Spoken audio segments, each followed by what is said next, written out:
for trying to join Islamic State militants. She, of course, condemned their violence and said that it's completely at odds with their Islamic faith, which is, of course, something that we're hearing a lot from the majority of Muslims.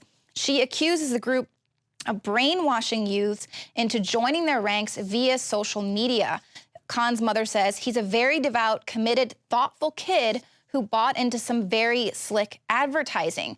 And of course, we reported on this slick advertising a few months back with ISIS was trying to appeal to the youth by saying, hey, do you like playing these violent video games? Well, come and join the jihad. You can shoot real guns and kill the real enemies. Or they'll tell young girls, oh, come, you know, you'll be loved by a devout man who will be totally loyal and faithful to you. And they get these young, impressionable children because not only are they coming after the youth because they're absolutely angry about what the handlers of this world have done with the place, but they're also very impressionable. Here is the latest ISIS jihadi recruitment video. It shows a young man killing 2 Russian spies. It's probably not real. There isn't any blood or anything, but that's not really what it's all about. It's a propaganda campaign.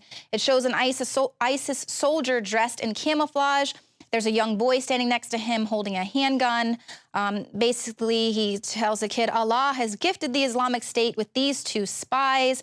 And the boy walks up behind the spies and appears to shoot them both in the back of the head. And then he raises the gun and he's cheering. And after these supposed executions, the young boy is asked, who will he be in the future? And he responds, I will be the one who slaughters you, non-Muslim. And then he smiles and he says, I will be a mujahid, God willing. So this is what's happening, is they're basically teaching young children to come and join them. It's oh so cool, it's oh so trendy. ISIS babies are just so darn cute. Just look at them all there in the Twitter feeds. They're not taking down the Twitter feeds. They're not suspending these accounts. They're promoting these videos. They're allowing this to happen.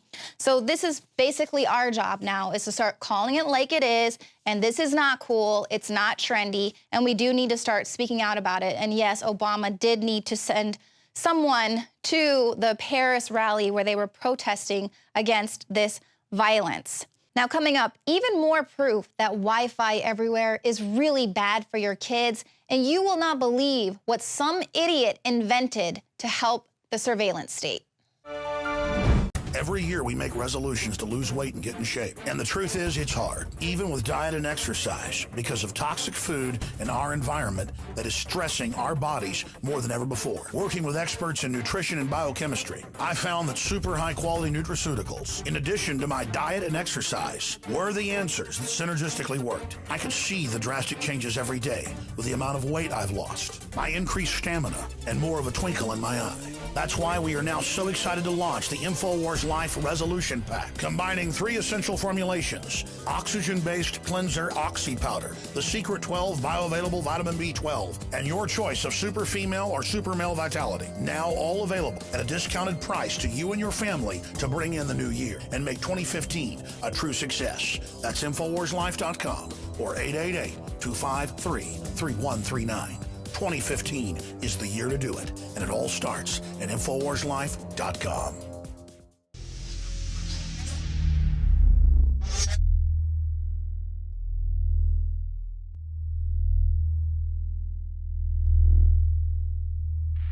City of Austin tap water versus filtered City of Austin tap water. I can taste dirt in it. God knows what's in this. This has an aftertaste. Tastes like Austin water? Yeah, it does. Ugh. These people just sampled City of Austin tap water straight from the faucet. Next, we had them try a sample of tap water filtered through the ProPure G2.0 filtration system. High quality H2O. That one is better. Tastes like nothing. Yep, I know what good water tastes like. It's good water. Most tap water contains added substances like fluoride, chlorine, Monsanto's deadly pesticide, glyphosate, and many others. Studies prove that these substances are linked to an assortment of major health issues, including tooth decay, lowered IQ, and even cancer. It tastes like you're drinking out of the lake when you're drinking tap water. Yeah, it has that processed flavor to it. The ProPure G2.0 filtration system removes these deadly substances and many more, leaving only fresh-tasting, deliciously clean water. Okay, this is very tasty. It's good water. Refreshing. It's good. Go to InfoWarsStore.com today. Use promo code WATER and save 10% off your ProPure purchase. Again, that's InfoWarsStore.com or call 1-888-253-3139.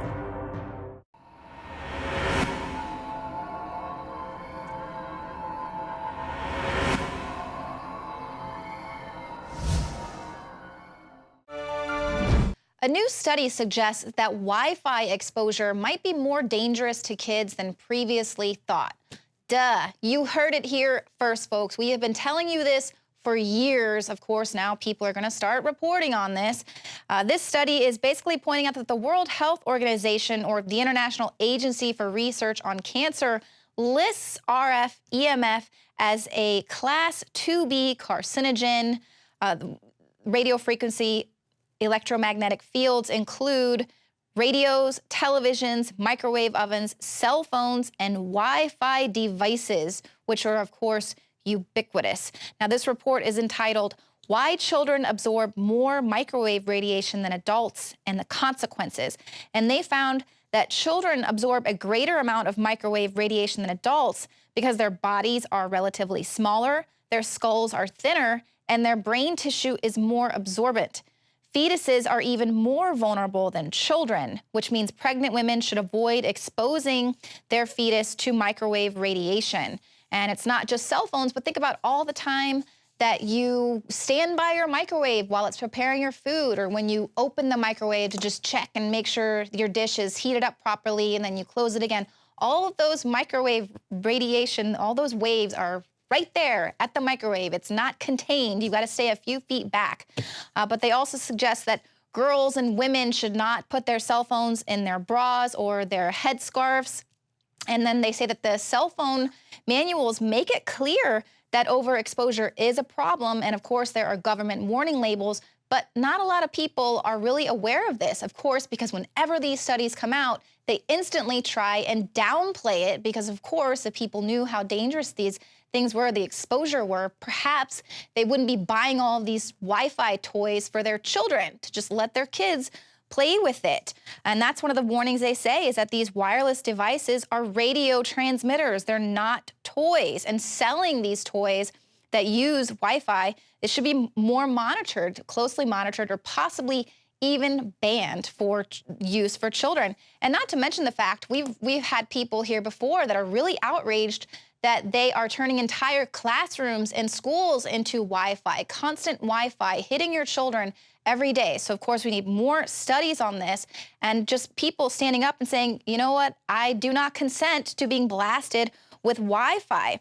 Now, the studies that are cited in this paper found that RF EMF exposure is linked to cancers of the brain and of the salivary glands, ADHD, low sperm count, and among girls who keep cell phones in their bra, breast cancer. Now, the average time between exposure to a carcinogen and a resultant tumor is 3 or more decades. So basically what that means is we have absolutely no idea what the effects of all of this Wi-Fi and all of our smart homes and all of our smart cars and all of these devices that we just can't wait to get Wi-Fi around the entire city, around the entire world. We have no idea. 3 generations or 3 decades from now, we'll find out just how trendy it is to have tumors all over our bodies. And of course, beauty companies are already taking note of the fact that technology is changing us. It is changing the way that we are evolving. One company did a study for some skin tightening cream. They actually did an in-depth study for skin tightening, and dermatologists are blaming smartphones and tablets for causing sagging skin and wrinkles in younger generations. This includes a new condition they've dubbed tech neck. So this is a latest ailment that's resulting from modern technology. It's found mostly in people aged 18 to 39 who own an average of 3 devices. Tech neck refers to a specific crease just above the collarbone that's caused by repeated bending of the neck to look at the screen of a portable device. Because of this, wrinkles and sagging in the jowls are starting to become a problem for the younger generation. So sagging jowls is something that doesn't happen to people until they're in their 50s or later, and now we're beginning to see this in young people. tech neck, brain tumors, and now back problems. Back surgeon Kenneth Hansraj published a study in Surgery Technology International. He warned that chronic screen staring could deteriorate the back and neck muscles to the point of needing surgery. So it is literally like those drawings that you've seen, basically showing the evolution of man. We are devolving back into cave dwellers. We've gotten all the way to upright man, and now we are back hunched over our computers. If only we could send technology back to the caveman. But it's not just health issues. Technology is, of course, being blamed for overreach, the surveillance, constant violation of our rights. And a hacker who was once raided by the Secret Service is now making devices for the surveillance state. Joe Biggs here with INFOWARS.com with a tech update on a new device that is out. Checked out an article earlier today by VentureBeat.com, and it's promoting, or there's an article, I should say, about this new device. This is a USB wall charger that secretly logs keystrokes from Microsoft, and it says Microsoft only at this time, wireless keyboards nearby. What it's able to do is pick up your keystrokes, get the URLs, passwords, and it's cleverly hidden as a wall charger with a USB port. Also has an internal battery as well. So if it's not charged in, or if it's not plugged in and it's already charged up, you could put this device, say, in a pocket or drop it in someone's bag if you wanted to be sneaky, and they would be able to pick up the keystrokes off that. But what it says right now, it's only for Microsoft wireless keyboards, but like any technology, over time it'll blossom and grow, and it'll eventually be for Apple, so forth and so on. Now it says, this is no toy. The Key Sweeper includes a web-based tool for live keystroke monitoring. And now it can send SMS alerts for trigger words, usernames, or URLs in case you want to steal a PIN number or a password, and even continues to work after it's unplugged thanks to an internal battery, like I said before. This is what it looks like when he has it pulled up. He's able to pull up a Facebook message on someone, says, haha, Matt, I'll be there. So this thing has some pretty dangerous implications. We've shown you time and time again that there are tons of household items right now that can be spying on you. Dishwashers. The CIA chief at the time, General David Petraeus, said that we'll spy on you through your dishwasher.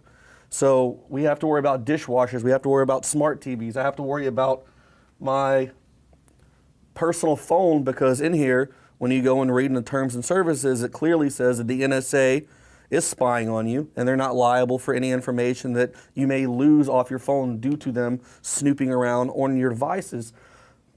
It seems like the world we're coming to live in is just a never-ending police state.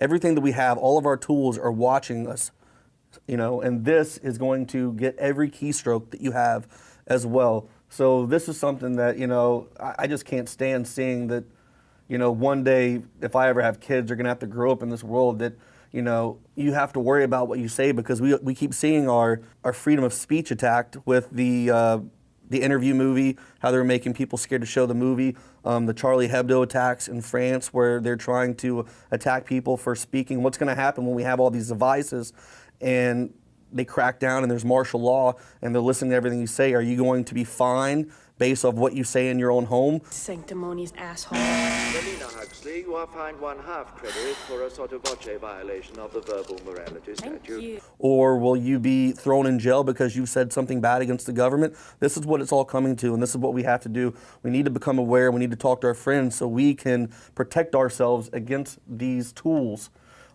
Here's a little background on the guy who invented this part. It's called, his name's Sami Kamkar, and he is the guy who invented this keystroke logger. It says, Sami Kamkar, he's 30 years old, is a privacy and security researcher, computer hacker, whistleblower, and entrepreneur. At the age of 17, he co-founded Finality, which was a $46 million company and private funding. He is best known for creating and releasing the fastest spreading virus ever. That was the MySpace worm Sami. After that, he was raided by the U.S. Secret Service, Electronic Crimes Task Force, through the Patriot Act. He's also known for creating Skyjack. Skyjack is a drone, or a spy drone, hacker drone, that he can send up. Once it goes up in the air, it can take control of those other drones. It brings him the controls back to his monitor, and then he's then able to make